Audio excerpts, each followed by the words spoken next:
Агуу Сфинксийн тайлагдшгүй нууц. Египтийн нийслэл Кайроос холгүй Гизад орших 3 сад суургын нэг Хафрагийн өмнө Сфинкс хэмээх гайхалтай нэгэн баримл байдаг. Цул хадыг зорж сийлж хийсэн болохоор Сфинкс пирамидтай адилгүй юм. Сфинкс нь 73.5 м урттай, 20 м өндөртэй өмнөд зүг рүү алсыг ширтсэн байдалтай суусан хүн толгойд арслангийн дүрст асар том байгууламж билээ. Сфинкс гэдэг нь араб үгнээс гаралтай айдсын эцэг, айдсын бэлэг тэмдэг гэсэн утгатай ажээ. Энэ байгууламжийг манай эртний өмнөх 2555-аас 2532 онд Хафра хааны үед буюу пирамидын үедээ ойролцоо барьсан гэж үздэг. Сфинкс дээр хэвтэй чиглэлийн туш зураасан илэгдэл нь ил салхины мөр оромтой адилгүй, харин усаар булгагдсан мэт мүлгийсэн өвөрмөц шинж тэмдэгтэй байдаг.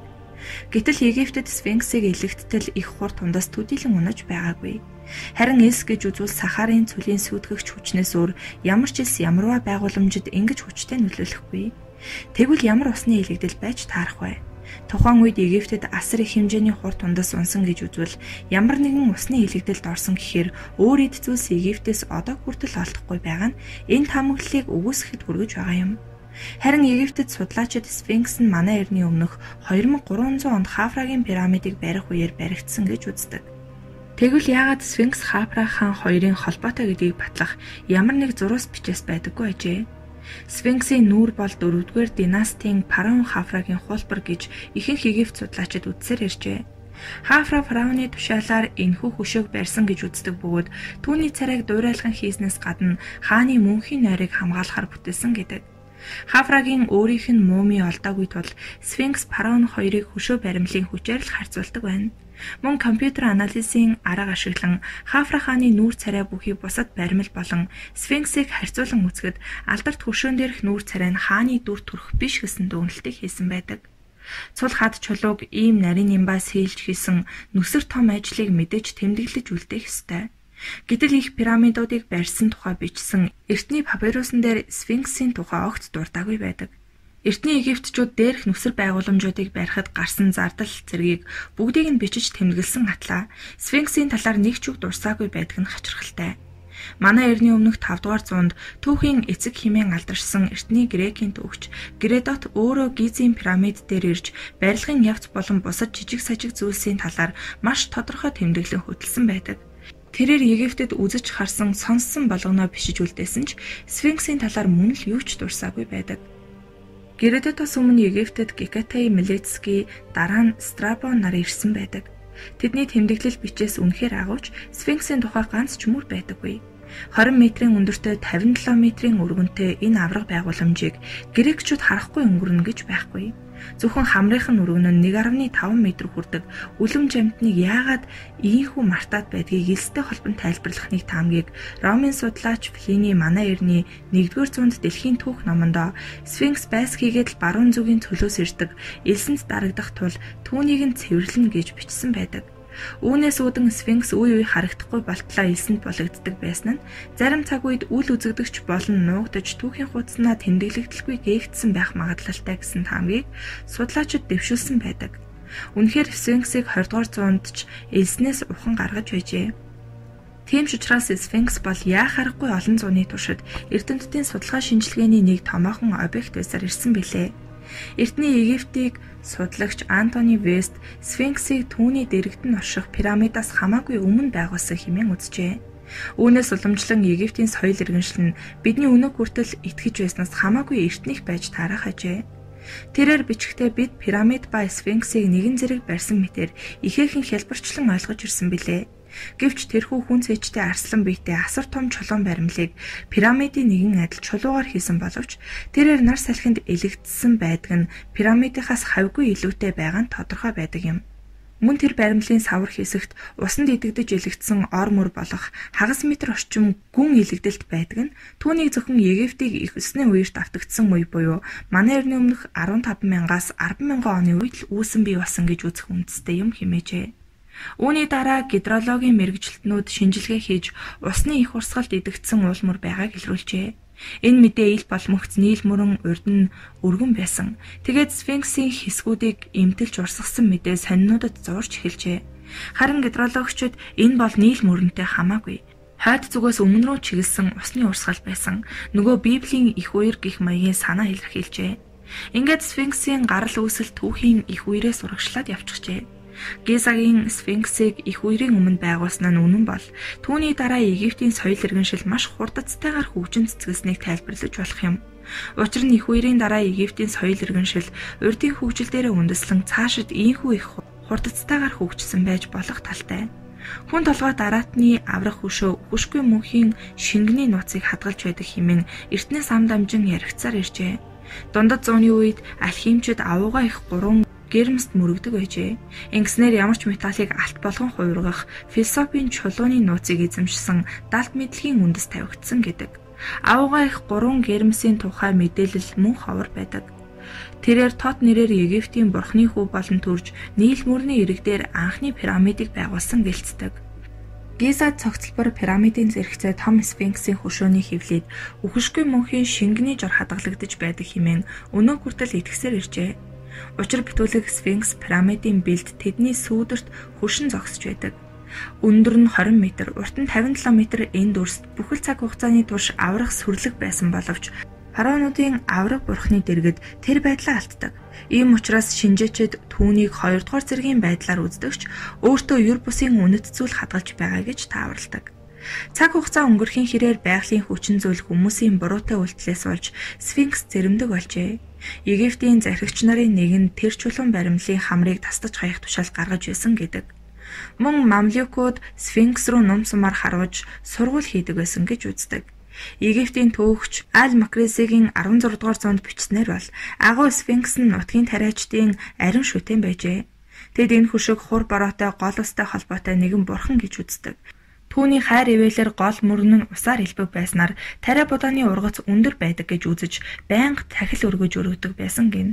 Гэтэл энэ байдал Софийн нэг хүнд огт таалагддаггүй байсан ба тэрээр иймэрхүү зүйлийг дахин шүтэх нь өөрөө нүгэлт хэрэг гэж үздэг байж.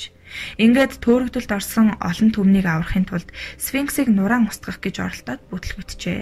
Тариачид мань нэрийг барьж аван зодож балбсаар алж орхисон гэдэг. Гэхдээ Софи Сфинксийн хамрыг ямар ч байсан гэмтээсэн гих боловч яаж ганц хүн тэр том хамрыг унагсан, яагаад заавал хамрыг нь эхэлж устгасан бэ гэдэг ойлгомжгүй юм. Олон нийтэд тарсан ойлголтоор бол Наполеон Бонапартын цэргүүд Турк Египтийн дайчдтай тулалдаж байх үед буудсан их бооны тэнсэн сум нь Сфинксийн хамрыг онож үгүй болгосон гэдэг. Бас Францын эзэн хаан Сфинксийн хамрыг тасалж аван нутагтаа Парисын Луврт тавих гэж байсан гэх бол өөр нэг хувилбараар Франц цэргүүд буудлагын дасгал хийж байна гэж Сфинксийн хамрыг онлон буудсаар байгаад үгүй болгосон гэдэг. 1810 онд болсон тулалдаа нь Сфинксийн байга газраас нэлээд хол болсон учраас их бооны сум очиж онох боломж байхгүй. Энэ бүх яриан Деми зүлгэгийг баталсан нэгэн баримт байдаг нь Данийн их аялагч Нордны 1737 онд зурсан зураг билээ. Түүний зурсан зурагт Сфинкс нь хамаргүй зурагдсан байдаг. Сфинксийн хамар нь унсан хамгийн боломжит шалтгааныг байгалийн нөлөө буюу салхи чигийн олон мянган жилийн үйлчлэгээ байж болох юм гэж үздэг. Гэхдээ эртний египтчүүд энэ тухай судар номондоо бичээгүй байдаг учраас Сфинксийн хамар унсан тэр үеийг одоо болтол тогтоож чадаагүй юм. Сфинксийн хөшөөнөөс алга басан цорын ганц эрхт нь хамар биш. Английн лордууд эрүүнийх нь хэсгийг хавхлан Британи руу зөөж мүзэд тавьсан гэдэг. Уг хөшөөн нэгэн цагт хууд сахалтай байсан бөгөөд тэр сахлын хэсгүүд нь Британийн болон Кайрын мүзэд хадгалагдаж байдаг. Эдүгээ Кайр хотын үйлдвэр завууд авт хэрэгслийн утаа нэвчиж чулуун идэгдэн хохорсоор байгаа ажээ.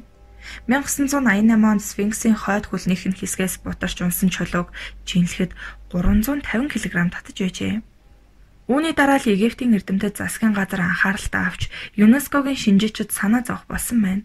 Хөшөөний зэрэгцээ янз бүрийн шинжилгээ хийх хүчрхэг тооцоолон бодох машин бүхий явуулын лаборатори байрлуулсан байдаг. Хит авианы тусламжтайгаар гэмтсэн толгойг шинжилж судалж үзэхэд аюултай ан цав бий болсон байжээ. Мэргэжилтнүүд сүүлийн 20 зууны хугацаанд өмнөд хэдэн мянган жил байснаас илүү гэмтсэн гэж үздэг. 1979 онд Сфинксийн толгойн салж унахад тун ойрхон байсан учраас хөшөөг яаралтай сэргэн засварлах шаардлагатай болжээ. Египтэд өөрсдийн хүчээр сэргээн засварлахаар оролцсон бөгөөд англичуудаас 900 тонн хүнд жинтэй толгойг нь бэхлэхийн тулд эрүүнийх нь хэсгийг даруйхан буцааж өгөхийг шаардсан байна. Египтчууд энгийн цэм ташиглан засварласан хэдий ч чанарыг нь уламд ордуулжээ. Ингээд Америк Египтийн хамтарсан баг Сфинксийн хөшөөнд анхны сэргээн засварлалт хийсэн юм. Ажил эхний шатандаа явж байхад Францын инженер Эмили Бразигийн удирдлагын дор хөшөөнөөс элс зайлуулах ажил хийж байсан Мохаммед Абдал Фай гэх нэгэн хүү Сфинксийн чихний доод талд нэгэн нүх байгааг анзаарч ахлагчид хэлж байсныг тэрээр хожим санджээ. Мохаммедийн хэлснээр тэрхүү нүхээр толгоон дотор орох боломжтой байсан гин. Энэхүү хачирхалтай зүйлийг олж мэдсэн Зах Хаваас Мак Ленер тэргүүтээ Английн Египт судлалын төвийн гишүүд Сфинксийн хэврэг байдлыг үл харгалзан гарч идэн барин дотгошоо орсон байна. Сонирхолтой тус баримталтай холбогдох эртний болон дундад зууны үеийн домог яриануудаас байдал огт өөр байв. Толгой дотор 1 м өргөн 9 м урттай 2 нарийн хонгил байжээ. Тус хонглын нэг нь хөшөөний их бие тийш чиглэж байсан бол нөгөөх нь ихц доош бууж чулуун дэвсгэрт тулж байжээ. Мөн хоёр хонгол хоёулаа 90 градусын өнцөг үүсгэсэн хан нь өнгөлөөгүй энгийн байдалтай байв. Удаан хугацааны турш судалгаа хийсний үр дүнд тэрхүү хонглыг дээрээс нь хэлж доош барьсан нь тогтогджээ. Үүнээс гадна тэнд шат маягийн зүйл байсан нь хонгол руу уруудах замыг хэлбэрчлэх үүрэгтэй ажээ. Гэвч хонглоор цааш явж нарийн судалгаа хийх оролдлого хөшөөний хэврэг байдлаас шалтгаалan удаа дараалан бүтлгүүцсний зэрэгцээ Египтийн эрх баригчид ихээр дургуутж байсан гэдэг. Харин 1989 онд Сакужи Йошимура ахлагчтай Японы археологчид орчин үеийн цахилгаан соронзон технологийн тусламжтайгаар Сфинкс болон орчин тойрныг нь шинжлээд түүний чулуунууд пирамидын гултмайнуудаас илүү эртних гэсэн дүгнэлт хийсэн байдаг. Мөн тэд хүн толгойтой чулуун арслангийн зүүн хөл доороос Хефрений пирамидын зүг чиглэсэн нарийнхан хонгол байгааг электрон аппаратаар илрүүлсэн нь шуугиан тарьжээ. Гэвч энэ нээлтийн дараа Египтийн эрх баригчид Сакужигийн багийнханд цааш судлах боломжийг олгоогүй бөгөөд энэхүү дурсгалын нууцад өөрсдөө анхаарал хандуулахар шийджээ. Тэр жил Америкийн геофизикч Томас Добицки дээрх нээлтийг судалгаагаар мөн баттгажээ. Тэрээр Сфинксийн баруун хөлний доорх жижиг хэсгийг л судалж амжсан бөгөөд харамсалтай нь 1993 онд мөн л түүний судалгааг генет албатан зогсоожээ. Тэр цагаас хойш Египтийн засгийн газраас Сфинксийн эргэн тойронд геологийн болон сейсмологийн судалгаа хийхийг эрс хориглох болсон билээ. 1993 онд хориг харьцах нь 20 см-ийн хэмжээтэй жижиг роботыг хонгол руу оруулахад тэрээр гуйлан бариултай хаалганы дэргэд очиж зогсжээ. Үүний дараа эрдэмтэд 10 жилийн турш хаалгыг нээх чадвартай робот бүтээх ажилд шамдан оржээ. 2003 онд роботыг амжилттай оруулж чадсан бөгөөд хаалга онгоосны дараа гүн рүүгээ явах тусам хонгол улам нарийссаар байв. Ингээд хит нарийн байсан учраас робот цаашаа нэвтэрч чадаагүй ч цаана нь дахин нэг хаалга байгааг мэдэж чадсан юм. Ингээд дараагийн роботыг 2013 онд дахин оруулсан байна. Үүнээс хойш жуулчдыг Сфинкс руу явахыг хориглосон бөгөөд судалгааны үр дүн нууцсан учраас шинэ мэдээлэл гараагүй ажээ. Гэхдээ хэд хэдэн альбом бус баримтууд байгаа бөгөөд энэхүү мэдээллийг Америкийн Кейси хэмээх судалгааны багийнхан олон нийтэд дэлгэжээ. Тэдний мэдгдснээр 2013 онд оруулсан робот хонголын 2 дахь хаалгыг амжилттай нээсэн. Сфинксийн урд хоёр хөлний хоорондох газраас үл ойлгогдох бичээс бүхий чулуун хавтан олдсон бөгөөд тус бичээсээр Сфинксийн дор байрлах нууц өрөөг заасан байжээ. Малтлагын үр дүнд Египтчүүд нэг төрлийн үүдний танхим гэмээр анхны өрөөг илрүүлж чадсан байна. Судлаачид тэндээс дахин доошоо явхад дугуй танхим байсан ба тус танхимаас их пирамидууд руу явсан 3 хонгил байжээ. Хонголуудын нэг нь шинжлэх ухаанд танигдаагүй энергиэр халахлагдсан байсан учраас орох боломжгүй байсан гэдэг. Үүний дараа газар дор байрлах 12 давхар байшин гэлрүүлсэн байна. Энэхүү байрлахын өргөн нь 10 км, урт нь 13 км байсан нь байшин гэхээсээ илүү бүтэн хотыг санагдуулах хажээ. Хэрвээ Сфинкс газар доорх ус элсээр бүрхэгдсэн зүгээр нэг чулуулаг байсан бол Египтийн засгийн газраас судалгаа хийхийг хориглох шаардлагагүй байсан биз. Тэд тэндээс тогтсон онолтой зөрчилдөх ямар нэг чухал алдар олмогцоо ийхүү судалгааг зогсоож мэдээллийг нууцлсан байх магадлал өндөр юм. Кейси судалгааны багийнхан Египтүүдийн хүн төрөлхтөнд үл мэдэгдэх технологийн хүчийг агуулсан археологийн олдвор болох Египтчүүдийн оюун ухааны шүтэн гэгддэг Тота бурхны саваг осноо нуусан гэж үзжээ. Харамсалтай нь тэд энергийн талбар байсан тухай тодорхой мэдээлэл өгөөгүйгээс гадна эрх баригчдын зүгээс газар доорх хот руу орсон гэдгийг хүлээн зөвшөөрөөгүй учраас тэндээс юу болцсон тодорхойгүй үлдсэн юм. Эртний Египтийн нэгэн бичээс Тот бурхны Осирисийн нууцыг агуулсан ариун номыг нэгэн нууцлаг газар хадгалж энэхүү сууд мэдлэгийг хүртэх азтай хүмүүс Тэнгэрийн орноос төрөх хүртэл далд байлахаар шившин тарнидсан гэж бичсэн байдаг.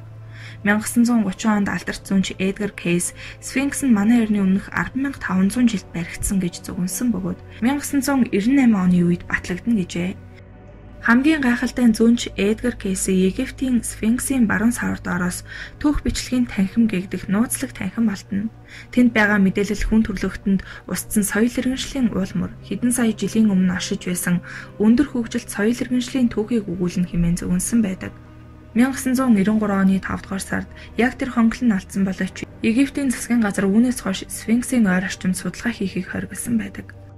Сфинкс ярих үед дэлхийн амьдрал хэвийн биш болно гэсэн хуучны үгч байдаг.